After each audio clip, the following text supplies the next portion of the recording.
Quran has to say about tomorrow. It was our good fortune that we were students of such a scholar. Yes, there are unfortunately, even here in Trinidad, those who look down upon him. And we feel sorry for them. They do not recognize the greatness of that teacher. When the two oceans of knowledge, the one externally acquired, the one internally acquired, come together, and you use the methodology that I mentioned in chapter 3 of this book, now we can go to the Quran, so that the Quran can explain to us the world today. In this session, we're only going to give you a taste of what is to come. We'll quote just a few verses of the Quran, so that the Quran can begin the process of explaining tomorrow. This strange age, this last age, where are we going? What is the end? What is the culmination? In Surah Al-Ma'idah, Surah number 5 of the Quran, the verse is around 49 or 50. And you'll find that verse in this book. Oh, it looks like Jerusalem in the Quran, doesn't it? I only got it last night. And it's much bigger than the normal Jerusalem in the Quran. Because the Malay language, they take 2 pages to say what you can say in English in 1 page. This is the Malay translation from Malaysia and Indonesia, Singapore. In this book, you'll find that verse. In this book, an Islamic view of Gog and Magog in the modern world, you'll also find that verse where Allah gives a command. Listen to the command, and now I can speed up a little bit. بعد أعوذ بالله من الشيطان الرجيم يا أيها الذين آمنوا, O you who have faith in Allah, لا تتخذوا اليهود والنصارى أولياء. Do not take the Jews, do not take the Christians as your awliya. Now remember, we have discarded that deficient and defective methodology, the one where you take a verse in isolation, stand alone, to derive meaning. We've thrown that out of the window. Do not take the Jews and do not take the Christians as your awliya, your friends and allies. بَعْدُهُمْ أَوْلِيَاءُ بَعْضٍ. بَعْدُهُمْ أَوْلِيَاءُ بَعْضٍ. When we look at the translations of the Quran, all the translations of the Quran say the same thing. They are friends and allies of each other. So using those translations, let us proceed. Do not take the Jews and do not take the Christians as your friends and allies. They are friends and allies of each other.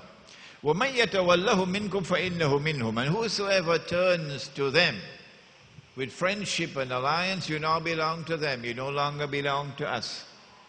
إِنَّ اللَّهَ لَا يَهْدِي الْقَوْمَ الظَّالِمِينَ. And Allah condemns it. This is an act of ghulm, wickedness. And Allah will not provide guidance for people who commit such an act of wickedness. What? Taking Jews and Christians as your friends and allies? Is that what the verse is saying? But a Muslim man is allowed to marry a Christian woman, isn't it? Except, of course, in Malaysia. So, if we use this translation, then he'll have to say to his wife, let me teach you another expression now, Trinidadian expression. You can call your wife Dudu. So he'll have to say, Dudu, you can be my wife, but you can't be my friend. Huh? Did you hear that? Dudu, the Quran says that you can be my wife, but you cannot be my friend. Kind of strange, yeah? Is this what the Quran is saying? Come on. Will you accept that translation?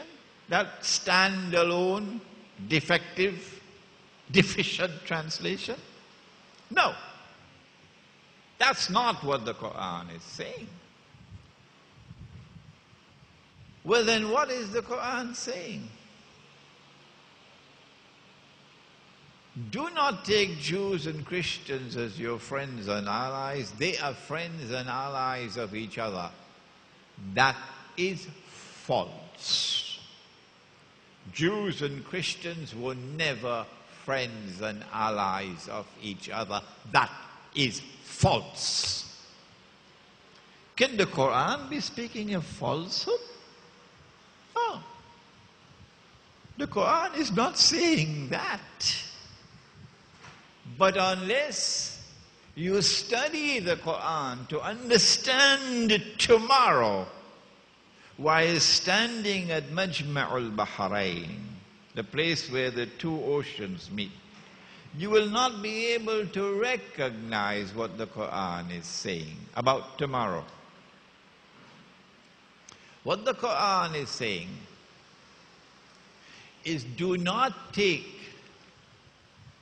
such Jews and such Christians as your friends and allies, who themselves are friends and allies of each other. The Quran is anticipating a time which is to come, tomorrow, when there will be a mysterious reconciliation with part of the Christian world, not all, and part of the Jewish world, not all, who are going to reconcile with each other, and a Jewish-Christian alliance will emerge in the world. When that mysterious alliance is established in the world, then watch it. Watch those Jews and those Christians, not all. When that alliance emerges, a Jewish-Christian alliance, then you are prohibited from becoming their friends and allies. Do you think the government of Egypt would be comfortable with this verse of the Quran? Or the Saudi government? Or those who are ruling Pakistan from Islamabad? That Jewish-Christian alliance has emerged. That Jewish-Christian alliance has emerged in Europe.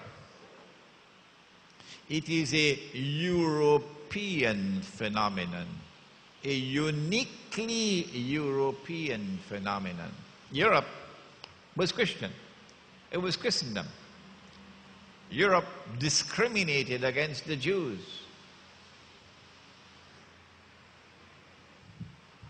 But a new Europe has emerged, in which Christians and Jews have now reconciled with each other. And if you didn't know it, let me tell you, the United States of America is a Judeo-Christian country. Muslim may just be tolerated, but you don't have the status that they have. It is a Judeo-Christian country.